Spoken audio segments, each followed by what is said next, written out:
Tem coisa que só acontece em filme de terror. E tem coisa que acontece na vida real e faz o filme parecer comédia. Pergunta pro tal do Guilherme Fontenelle. Milionário, arquiteto famoso, dono de 3 empresas, 2 mansões e um ego que não passava nem na porta da igreja. Naquela manhã abafada de quinta-feira, Guilherme estava decidido. Ia demolir a mansão herdada do pai. 40 cômodos, 3 lareiras, um jardim que parecia do Palácio de Versalhes. Mas tudo mofado, velho, infestado de lembrança ruim. A mãe dele tinha morrido ali. O pai, sumido fazia mais de 20 anos. E o coração dele... Bom, o coração era um terreno baldio desde sempre. O sol mal tinha nascido e o barulho das marretas já ecoava no terreno. Paredes iam para o chão, janelas estouravam como grito de vidro. Só sobrou de pé, curiosamente, a velha casinha do cachorro. Um chalezinho de madeira, esquecido nos fundos do jardim, perto da estufa abandonada. "Derruba isso aí também!" gritou Guilherme enquanto apontava com a pasta de couro na mão. Foi nessa hora, bem nessa hora, uma voz fina, quase infantil, saiu lá de dentro. "Me ajuda!" O operário que estava mais perto arregalou o olho. "O que foi isso, patrão?" "Que isso o quê, rapaz? Continua o serviço." Mas o Guilherme... O Guilherme congelou. Os dedos ficaram trêmulos, o maxilar travado. Ele conhecia aquela voz. Era impossível, mas ele conhecia. A memória fez um estalo, como madeira velha partindo ao meio. A última vez que tinha ouvido aquele "me ajuda" foi numa madrugada de muito tempo atrás, quando a irmãzinha dele, Isadora, tinha desaparecido no jardim. Tinha 6 anos, nunca mais apareceu. E agora, 24 anos depois, aquela mesma voz ecoava da casinha do cachorro. O coração do homem, que nunca tinha chorado por ninguém, começou a bater como quem quer sair correndo. Ele deu um passo para frente e outro para trás, como se o chão quisesse engolir ele, mas a consciência não deixasse. "Alguém tá aí!" ele gritou. Silêncio, o tipo de silêncio que grita. Os funcionários pararam, um por um, olhando para o patrão como quem vê assombração em carne e osso. E aí, meu amigo, foi ali que a coisa começou a desandar de vez. O Guilherme ficou parado, encarando aquela casinha como se ela tivesse crescido pernas e olhos.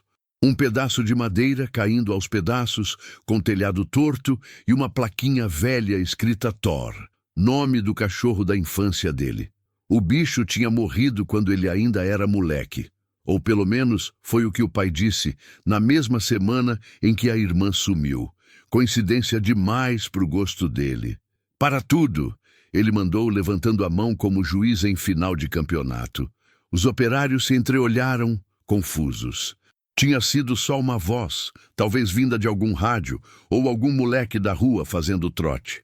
Mas o jeito que o patrão estava branco, feito cal, dava para ver que o buraco era mais embaixo. "Senhor Fontenelle, tem certeza? A gente pode ir derrubando o resto e deixar a casinha por último." "Não, ninguém encosta nisso aí, dá licença." E foi ele mesmo, de terno e sapato importado, quem caminhou até a casinha. Cada passo parecia pesar 1 tonelada.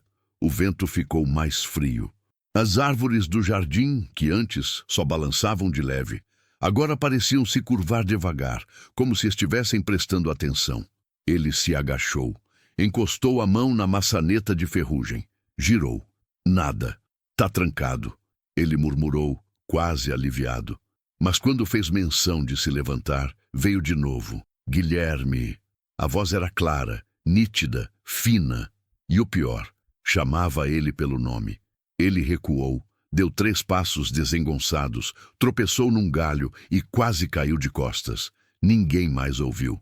Só ele. Só ele escutava aquela maldita voz. Voltou até os operários, tentando esconder o pânico. "Mudança de plano. Vocês estão dispensados hoje. Amanhã a gente vê o que faz." "Ué, mas tá tudo certo com o senhor? O senhor tá meio pálido." "Vai embora, Raimundo." O jardim se esvaziou em silêncio. O último caminhão saiu devagar, fazendo a poeira levantar no portão de ferro. E lá ficou Guilherme, sozinho no quintal de uma mansão assombrada pelas memórias, encarando uma casinha de cachorro que sussurrava o nome da irmã desaparecida. Ele respirou fundo, tirou o celular do bolso e ligou para a única pessoa viva que talvez tivesse alguma resposta.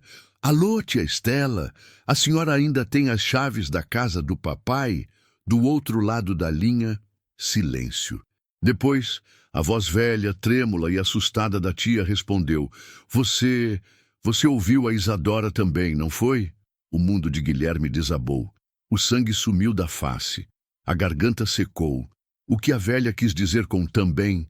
O que ela sabia? E por que nunca contou? O coração do Guilherme parecia uma bateria de escola de samba descompassada. Ele apertou o celular contra a orelha, como se quisesse espremer mais palavras da boca da tia Estela. Aquilo não fazia o menor sentido, ou fazia até demais. E esse era o problema. Repete o que a senhora disse. A voz dela veio trêmula, molhada de passado. Faz uns 3 anos, eu fui lá. Antes de vender a casa, fui buscar umas caixas no porão. E quando passei pelo jardim, juro por tudo que é santo, ouvi uma menina chorando e chamando por você. Achei que estava ficando doida.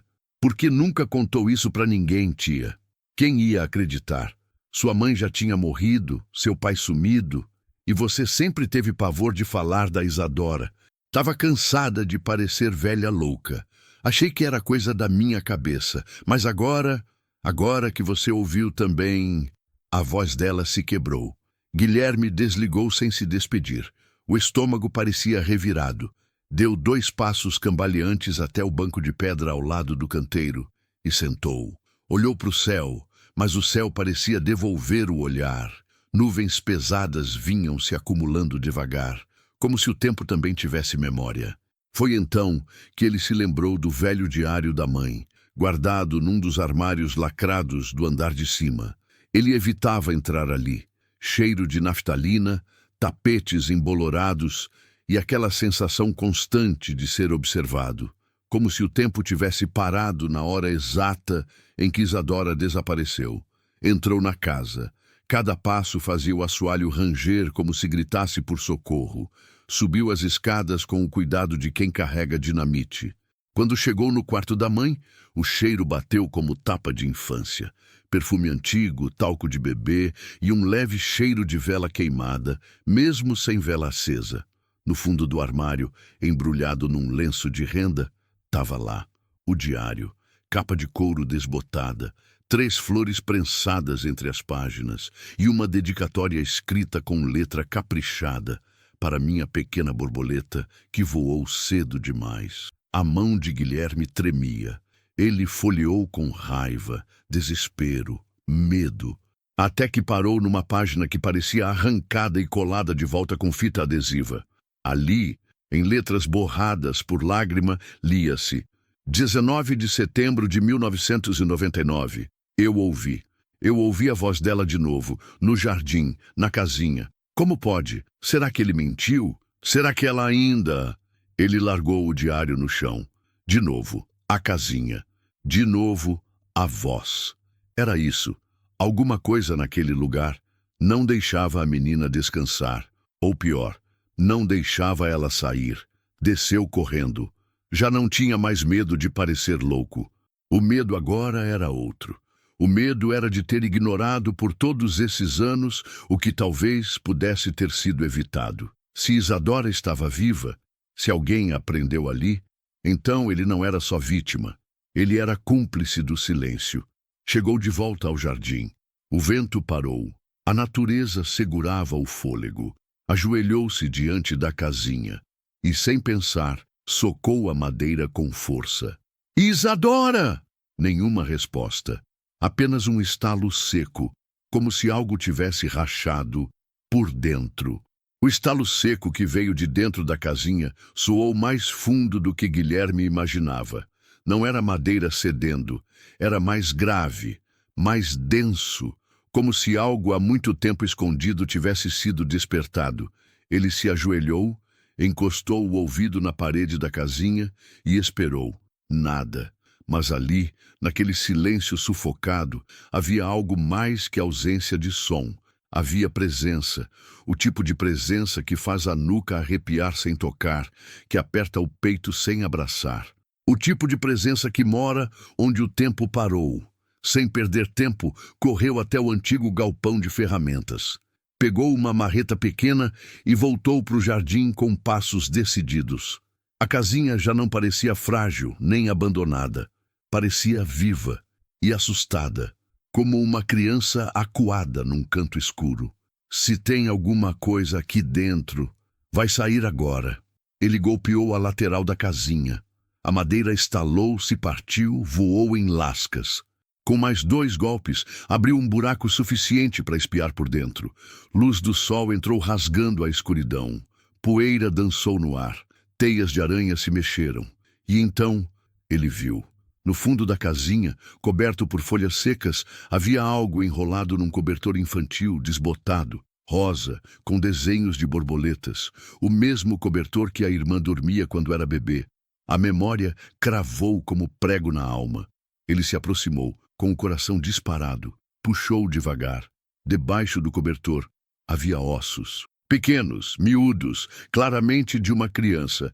E ao lado, um ursinho de pelúcia faltando um olho. O nome bordado no peito. Isa. Guilherme soltou um grito abafado. Caiu de joelhos. O mundo rodou. Aquela era a irmã dele? Não. Não podia ser. O DNA ainda precisava dizer, mas o coração já sabia. Aquilo não era só um corpo. Era um grito. Era um pedido de socorro congelado no tempo. Ele levantou cambaleante, com o cobertor nos braços, como se carregasse um bebê dormindo. Ligou para a polícia. Depois para a tia Estela. Eu encontrei. Ela estava aqui. Todo esse tempo. Aqui. Do outro lado, a velha tia caiu num choro convulsivo. Meu Deus, eu sabia que tinha alguma coisa errada. Seu pai. Ele nunca foi o mesmo depois daquela noite. Guilherme travou. Como assim, meu pai? Ele me proibiu de te contar. Disse que a menina tinha fugido, que vocês tinham brigado. Mas eu sabia que era mentira. Eu sabia. A ligação caiu. Guilherme olhou para o céu. As nuvens se fecharam de vez. Um trovão distante cortou o silêncio. A sensação agora era outra. A dor dava lugar à fúria. Alguém matou Isadora. E mais do que isso, alguém escondeu. O passado não estava enterrado. Estava trancado na casinha do cachorro. E o mais terrível é que agora ele precisava encarar uma possibilidade ainda pior que a perda. A verdade. Tem gente que não some, se esconde. E quando esconde por tempo demais, vira lenda. Foi isso que fizeram com o pai do Guilherme. Transformaram ele num mistério confortável, um desaparecimento conveniente, um fantasma conveniente demais para quem precisava de silêncio. Mas agora o silêncio tinha sido arrombado. Na delegacia, a movimentação era tensa. Os ossos foram levados para o IML. A perícia confirmou. Pertenciam a uma criança do sexo feminino, entre 6 e 7 anos. O cobertor, o ursinho, os traços dentários, tudo batia com Isadora Fontenelle. Só faltava o laudo de DNA. Mas Guilherme já não precisava da ciência para saber o que o instinto gritava. O delegado, um sujeito baixo e pragmático, folheava o velho boletim de ocorrência do desaparecimento. Página amarelada, carimbos desbotados, assinaturas incompletas. Aqui diz que o senhor seu pai prestou depoimento na época. Diz que a menina saiu para brincar no jardim e nunca mais voltou. Não havia sinais de arrombamento, nem pistas externas. Guilherme respirou fundo. E ninguém achou estranho que o cachorro também tenha desaparecido no mesmo dia? O delegado arqueou a sobrancelha. Cachorro? Thor. O cachorro da família sumiu no mesmo dia que minha irmã. Não tem menção a isso aqui no relatório. Guilherme fechou os olhos. A raiva era tanta que doía nos dentes. E o que aconteceu com meu pai? O delegado pigarreou, cruzou os braços. Seu pai, o senhor Aníbal Fontenelle, desapareceu 1 ano e meio depois do sumiço da sua irmã. Saiu para uma viagem de negócios e nunca mais voltou. Foi dado como desaparecido, assunto encerrado. Guilherme deu um sorriso torto. Encerrado para quem? Saiu da delegacia com o peso do mundo nas costas. Foi direto para a casa da tia Estela.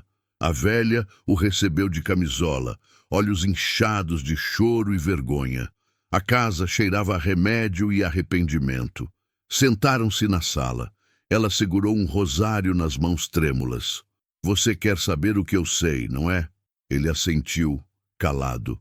Meu pai e sua mãe brigavam muito, você sabe. Mas naquela noite, algo mudou. Eu estava lá. Ouvi gritos e ouvi um choro agudo. E depois, silêncio. Mas não um silêncio qualquer. Um silêncio pesado, como se alguém tivesse desligado o mundo. Ela fez uma pausa, respirou fundo, continuou. Na manhã seguinte, seu pai disse que Isadora tinha sumido. Disse que ela fugiu, mas havia terra nas botas dele. E a roupa tinha sangue. Guilherme fechou os punhos. Por que a senhora não contou isso antes? Porque ele ameaçou me internar. Disse que eu estava ficando louca. E eu tinha medo de perder você também. O rosto dele endureceu. A raiva agora era um motor. E a memória fez mais um estalo. A mãe dele, ela sabia. O diário deixava claro, mas nunca confrontou o marido. Morreu pouco tempo depois, de infarto. Ou talvez de culpa. Guilherme se levantou.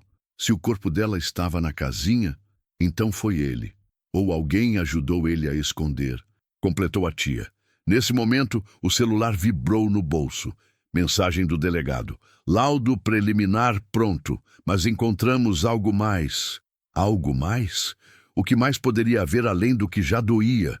No mundo dos vivos, tem dor que não passa. No dos mortos, tem silêncio que sangra. Guilherme caminhava até a delegacia como quem vai para um funeral sem caixão. Ou pior, com um caixão aberto demais para o passado caber quieto. Chegando lá, o delegado já o esperava com a expressão de quem descobriu coisa que não queria saber. Encontramos mais do que ossos. Sobre a mesa havia uma pequena caixa lacrada, etiquetada pelo IML.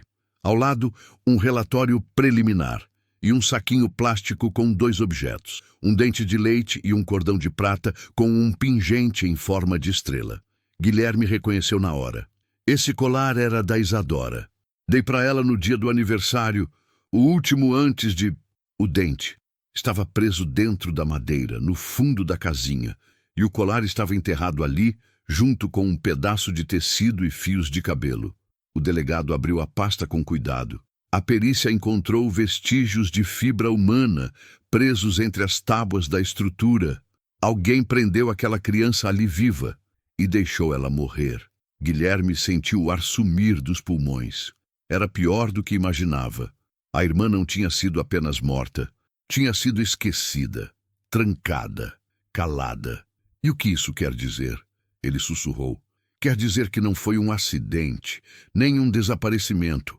Foi homicídio, qualificado e com agravantes. O silêncio se instalou, denso, pegajoso, mas o delegado continuou. Tem mais uma coisa.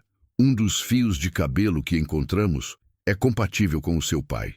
Fizemos uma comparação rápida com uma escova de uso pessoal dele, guardada como evidência antiga no caso do desaparecimento. Guilherme apertou a mandíbula. Então ele esteve lá, no mínimo, depois do crime. Ou durante, completou o delegado seco. A cabeça de Guilherme girava. O chão parecia escorregar por baixo das botas. Mas ele não chorava. Ainda não.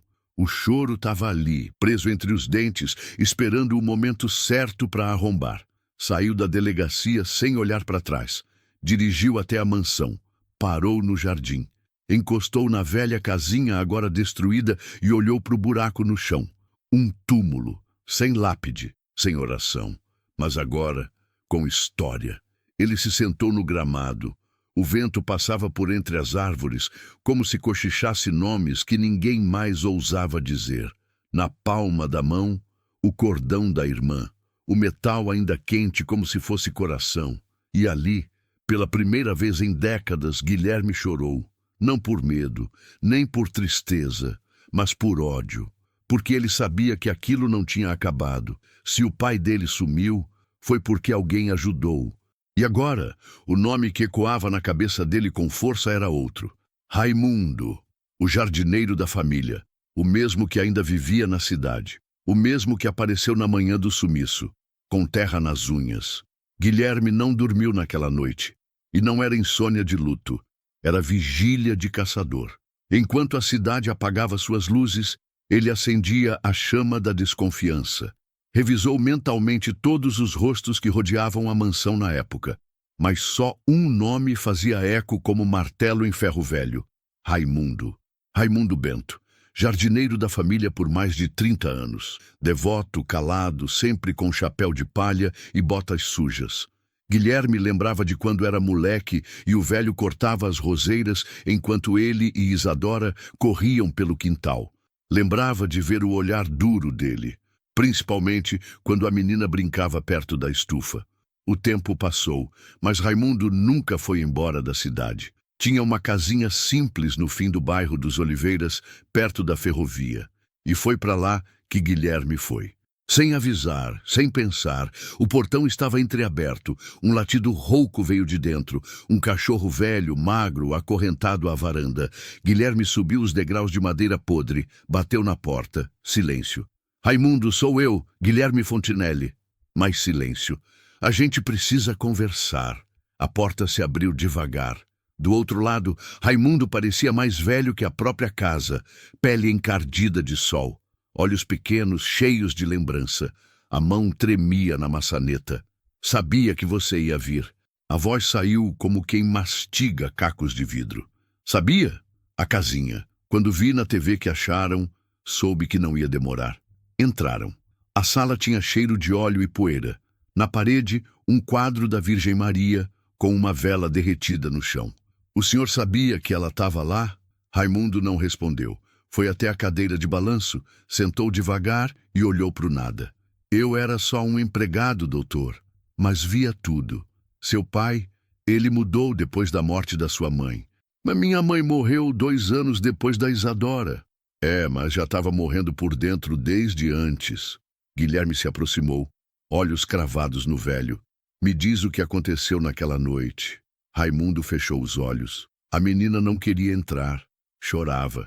Dizia que o pai tinha gritado com ela. Eu ouvi também. E vi ele arrastando ela pelo jardim. Mas eu não fiz nada. Fingi que não vi. Tinha medo. Ele era um homem importante, poderoso e doente. Doente como? O velho respirou fundo. Então, ouvi ele dizendo para a menina que ela tinha o mal da mãe, que precisava ficar trancada para não espalhar. Isso é loucura. Loucura ou desculpa de gente covarde. Guilherme abaixou a cabeça. O peito ardia. Cada palavra era uma pá de terra jogada em cima de uma memória boa. O Senhor ajudou a esconder, ajudei a calar. Isso é quase a mesma coisa. O silêncio ficou ali, pesado. Mas por quê? Por que ninguém fez nada? Raimundo olhou para ele, olhos úmidos. Porque naquela casa, a verdade sempre foi enterrada embaixo das flores. E eu fui só mais um covarde com medo de perder o emprego. Mas eu guardei uma coisa. Ele se levantou devagar, foi até o armário e tirou de lá uma caixa de sapato. Entregou a Guilherme.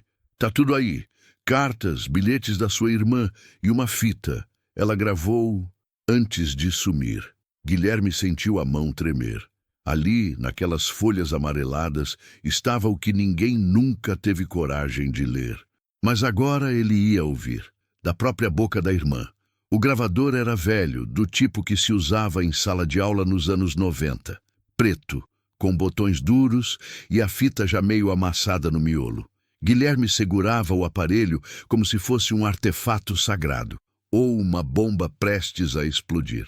Na sala do velho Raimundo, com as paredes impregnadas de mofo e arrependimento, ele apertou o botão play sem dizer palavra.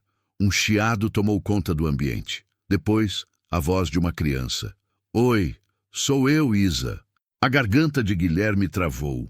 Era a voz dela, viva, pura, como se estivesse ali, sentada no tapete com o ursinho no colo. Se um dia alguém ouvir isso é porque eu consegui esconder. E você encontrou. Eu só queria dizer que eu tenho medo. Medo do papai. Ele fica bravo quando eu falo com a mamãe. Ele diz que a mamãe morreu por minha culpa, mas ela não morreu. Ela me visita de noite, no meu quarto, me abraça e canta. Pausa. Um som de fungada. E ontem eu vi ele falando sozinho no jardim. Ele disse que eu tenho o mesmo olhar da mamãe, que o olhar da mamãe era do demônio e que eu não posso mais sair. Ele me trancou na estufa. Eu fiquei com frio e com fome, mas o Thor ficou comigo. Ele não me deixa. Mais chiado. Depois a voz mais baixa. Eu escondi a fita dentro da casinha dele. Se você achou, é porque a verdade saiu. Eu te amo, Gui. Você era meu herói. A fita parou. Guilherme não conseguia respirar. As palavras da irmã pareciam pregos entrando um por um no peito. Raimundo apenas baixou a cabeça. Ele dizia que ela era igual à mãe, que as duas viam coisas, que falavam com o que não existia. Guilherme se levantou, trêmulo. Meu pai matou as duas. Sua mãe morreu de verdade, de dor, de não ser ouvida, mas a menina ele matou com o silêncio, e eu ajudei. O velho começou a chorar, mas Guilherme não tinha mais lágrimas. O rosto estava seco, mas os olhos queimavam. Ele saiu dali com a fita, as cartas e a certeza de que a justiça não era mais uma escolha. Era um dever, e não pela vingança, mas pela voz da irmã, que nunca desistiu de ser ouvida. Mesmo trancada numa casinha de cachorro, enquanto o mundo fingia que ela tinha sumido. No dia seguinte, Guilherme voltou à delegacia com o material. O delegado ouviu tudo. Temos o suficiente para reabrir o caso como homicídio doloso, com agravantes de cárcere e tortura. Mas meu pai está morto ou sumido. O delegado cruzou os braços. Sumido, mas com CPF ativo. Alguém movimentou a conta bancária dele há 2 meses, em nome de uma empresa de fachada em Minas Gerais. Guilherme arqueou a sobrancelha. Quer dizer que ele está vivo? Ou alguém está se passando por ele? Mas agora temos motivo para ir atrás. E foi nesse momento que o telefone tocou na sala do delegado. Ele atendeu, ouviu em silêncio e então olhou para o Guilherme com a expressão gelada. Recebemos uma denúncia anônima. Disseram que viram um homem com o retrato falado do seu pai, entrando num asilo psiquiátrico em Ouro Preto, com nome falso, e uma pulseira de prata no pulso esquerdo. Pulseira? Guilherme perguntou quase sem voz. Com uma plaquinha, escrito Gui e Isa para sempre. O mundo desabou outra vez. Era o mesmo presente que ele tinha dado para o pai quando tinha 7 anos. Agora, a pergunta não era mais se o pai estava vivo. Era por que ele estava escondido, justamente num hospício. O asilo se chamava Refúgio das Palmeiras. Fica no alto de um morro em Ouro Preto, cercado por mata fechada e neblina que desce toda manhã, como se Deus soprasse o chão para ninguém ver o que acontece ali dentro. O tipo de lugar onde as famílias ricas enterram seus segredos com jaleco branco e laudo médico. Guilherme chegou com a ficha do pai na mão e a fita da irmã no bolso. O carro estacionou em frente ao portão enferrujado. Uma enfermeira veio recebê-lo, simpática demais para um lugar que cheira a passado mofado e remédio vencido. Senhor Guilherme, o paciente que o senhor busca está aqui desde 2007. Chegou com um nome falso, Arnaldo Figueira, mas a digital bateu com a do seu pai no Sistema Nacional. Ficamos surpresos quando o senhor nos ligou. Ele não recebe visitas há mais de uma década. Ele está lúcido? Depende do que o senhor chama de lucidez. Subiram um corredor longo, cheio de portas com números e janelas com grades. O som dos passos ecoava. Lá fora, os ventos batiam nos vidros como se tentassem entrar para avisar alguma coisa. Chegaram até o quarto 13. A enfermeira destrancou a porta com um molho de chaves. Ele passa a maior parte do tempo em silêncio, mas fala algumas frases, sempre as mesmas. Guilherme entrou, e lá estava ele, sentado numa cadeira de rodas, olhando para o nada, com os cabelos brancos como cinza e a barba mal feita, magro, encolhido, como se tivesse murchado por dentro. Nos pulsos, 2 pulseiras, uma de identificação médica e a outra de prata. A plaquinha ainda reluzia. Gui e Isa para sempre. Guilherme se aproximou devagar. As mãos tremiam. Pai! O velho virou os olhos. Pupilas sem brilho, mas com alguma coisa lá no fundo. Algo que resistia ao tempo e ao remédio. Gui, meu menino. A voz saiu fraca, mas reconhecível. Guilherme ajoelhou na frente dele. Por que o senhor fez aquilo? O velho demorou a responder. Como se buscasse dentro da cabeça uma gaveta que não queria abrir. A Isadora, ela via coisas, como a mãe, sussurravam com o escuro, sorriam para as sombras. Eu precisava calar aquilo. Eu tinha que protegê-los. Matando. Não matei, só tranquei. Ela parou de gritar. E aí eu fui embora. Guilherme fechou os olhos. O mundo girava. O senhor deixou uma criança morrer. Sua filha, a minha irmã. O velho chorava agora, mas não era arrependimento. Era medo. Elas vinham me visitar à noite. A mãe e a menina. Falavam baixinho. Diziam que o jardim ainda lembrava, que a casinha ainda sussurrava. Guilherme se levantou.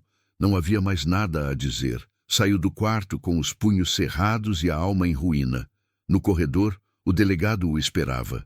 Vamos levá-lo sob custódia. Ele será transferido para um centro forense. Ainda que seja considerado inimputável, isso não vai ficar impune. Mas Guilherme não respondeu. Olhou para a chuva que começava a cair do lado de fora. Pingos grossos, como lágrimas de um céu que viu demais. Ele sabia que a justiça estava a caminho. Mas sabia também que tem coisa que lei nenhuma resolve. Porque quando o sangue trai o sangue, não tem algema que prenda o que se quebra por dentro. E ainda faltava uma coisa. O enterro da irmã. Um funeral simbólico, que desse a Isadora o que ela nunca teve, um adeus digno.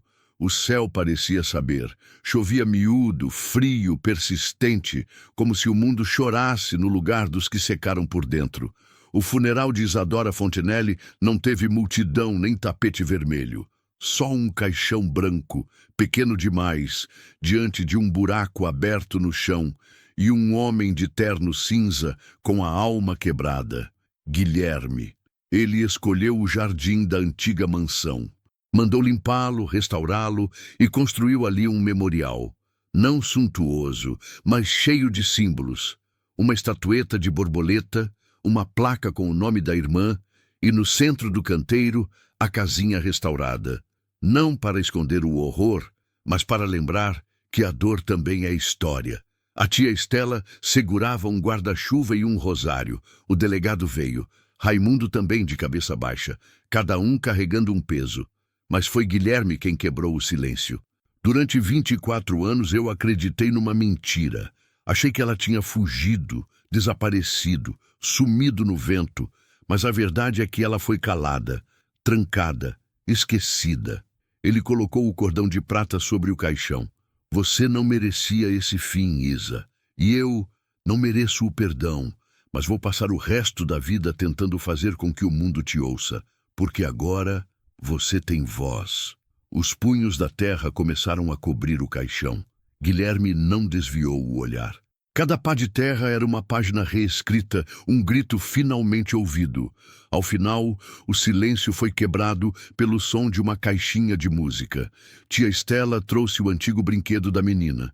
A melodia era suave, mas carregada de lágrimas. O funeral acabou, mas não a história. Porque naquele mesmo dia, Guilherme tomou uma decisão. Ia transformar a mansão em uma fundação para crianças desaparecidas, com o nome da irmã estampado no portão. Fundação Isadora. Capítulo 11. Herdeiro de um legado de dor. A reforma da mansão levou meses. Guilherme vendeu suas ações nas empresas, rompeu com sócios e sumiu da sociedade elegante que antes o bajulava. Era o homem que abandonou os milhões para pagar uma dívida com o passado. As paredes ganharam nova tinta, os quartos, novos propósitos. O antigo porão virou centro de acolhimento. A biblioteca virou arquivo para casos não resolvidos. Tudo com nome, rosto e história. Nada mais seria esquecido. Mas nem todo mundo gostou. Jornais sensacionalistas começaram a circular manchetes. Arquiteto milionário transforma cena de crime em abrigo. De herdeiro a mendigo. Guilherme Fontenelle rompe com o clã. Mas ele não se abalava. A fundação já tinha salvado 3 crianças, e cada uma delas o chamava de Tio Gui. Isso doía, mas doía bonito. Um dia, chegou uma carta anônima, sem remetente, papel antigo, cheiro de tabaco. Ela não foi a única. Seu pai via o mal em todos. Procure no fundo da estufa, onde nem as raízes se atreviam a crescer. Guilherme trincou os dentes. Mais segredos? Desceu ao jardim. Abriu o alçapão da antiga estufa. Lá embaixo, o porão de pedras. Uma ala que ele nunca teve coragem de explorar. No fundo, encontrou restos de brinquedos. E uma caixa de madeira com marcas de unha. A caixa estava vazia, mas tinha sangue seco na tampa. E uma foto rasgada dentro, 4 crianças. Uma delas não era ninguém da família, nem vizinha, nem conhecida. A pergunta voltava com força. Quantas mais? As investigações voltaram a fervilhar. Guilherme entregou a foto ao delegado, junto com a fita da Isadora, a carta anônima e tudo o que havia sido encontrado. A imprensa começou a desconfiar. O arquiteto benevolente agora era uma figura no centro de um caso maior. Um caso que cheirava a rede, uma rede de silêncio, com nomes poderosos por trás. A tia Estela começou a receber ameaças. Raimundo sumiu. E a fundação sofreu uma tentativa de incêndio. Era pessoal e profundo. Numa madrugada, Guilherme foi acordado por um grito vindo do jardim. Uma das crianças abrigadas, uma menina de 8 anos, estava em choque apontando para o canteiro. Tinha uma moça com cabelo preto e ela me disse: "Não deixa ele voltar." O medo tomou conta da casa. Mas Guilherme não recuou. Foi até o arquivo. Vasculhou os registros do pai e descobriu que o velho Aníbal Fontenelle já tinha sido acusado, secretamente, de abuso. Em 1983, o processo foi arquivado. Sumiu como tudo que ameaçava os ricos. A menina da foto era filha de uma ex-funcionária da casa, sumida até hoje. Mais uma. O passado não só gritava, ele batia na porta. E dessa vez, Guilherme ia abrir. A mansão começou a mudar, não de estrutura, mas de alma, portas que batiam sozinhas, luzes que piscavam, crianças chorando sem explicação. Mas Guilherme sabia, aquilo não era assombração, era memória. Memória tem cheiro, tem som, tem presença. E naquela casa, a memória ainda doía. Ele resolveu convocar uma entrevista coletiva. Ali, no jardim, diante das câmeras, ele contou tudo. Sobre o pai, sobre a irmã, sobre as crianças. E no final disse: "Se essa casa for destruída, vão apagar a dor que ela carrega. Mas se ela viver, cada parede vai lembrar os que foram silenciados." No dia seguinte, recebeu um envelope. Dentro, o nome de mais 3 crianças desaparecidas. E no rodapé, uma assinatura. R. Raimundo ainda estava vivo e sabia mais do que dizia. Raimundo foi encontrado numa cidade vizinha, doente, arrependido. Antes de morrer, escreveu uma carta para Guilherme. Não foi só seu pai. Tinha gente que vinha visitar, gente que pagava para ver. Eu via, mas nunca falei. Tinha políticos, juízes, gente que você cumprimentava na missa. Eu era só o jardineiro, mas enterrei mais de um segredo naquele solo. A carta foi anexada à investigação. Guilherme sentou diante da lareira da fundação, com as crianças dormindo no andar de cima. O fogo crepitava. As memórias ardiam. Ele entendeu. A história da irmã era só a ponta. Mas mesmo que nunca descobrisse todos os nomes, ele já tinha começado a mudar o fim. A vida tem umas contas que não fecham. Às vezes a dor dura mais do que devia e a justiça chega atrasada, de bengala arrastando as pernas. Mas ela chega. E quando chega, mesmo que não traga de volta o que foi perdido, Pelo menos ilumina o que ficou no escuro tempo demais. A Fundação Isadora completava 5 anos. O jardim da antiga mansão, aquele mesmo onde a casinha do cachorro guardava o grito de uma menina esquecida, agora florescia como nunca. Um corredor de lavandas levava até o memorial, onde centenas de nomes estavam gravados em placas de pedra. Nomes de crianças encontradas, outras ainda sem rosto, mas todas lembradas. Guilherme, de cabelo grisalho e andar sereno, caminhava entre as árvores com passos leves. Não era mais o homem tomado pela culpa. Era outro. Alguém que não esqueceu a dor, mas que decidiu andar com ela sem deixar que ela o engolisse. Sentou-se no banco de pedra em frente à casinha restaurada. Tinha crianças brincando por perto. Vozes, risadas, vida. Do bolso, ele tirou o velho gravador. Apertou play pela última vez. A voz da irmã voltou doce e corajosa. Se você achou essa fita, é porque me escutou. Eu te amo, Gui. Você era meu herói. Ele fechou os olhos. Sorriu com a alma. A brisa passou leve entre as folhas, como um afago. Não fui seu herói, Isa. Você que foi a minha.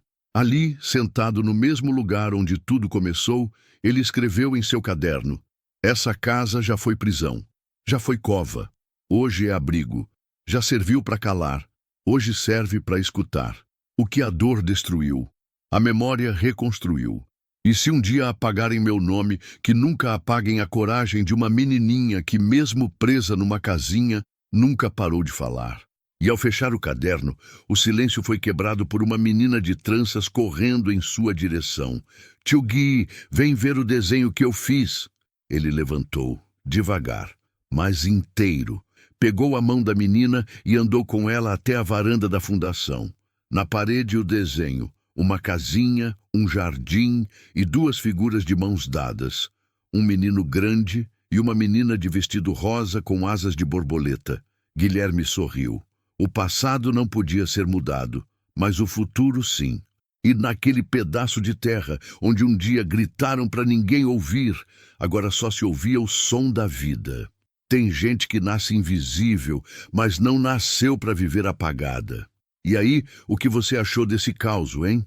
Comenta aqui embaixo, deixa seu curtir para fortalecer o canal e se inscreve para não perder mais história boa como essa. Até a próxima. Do seu Vovô Rico.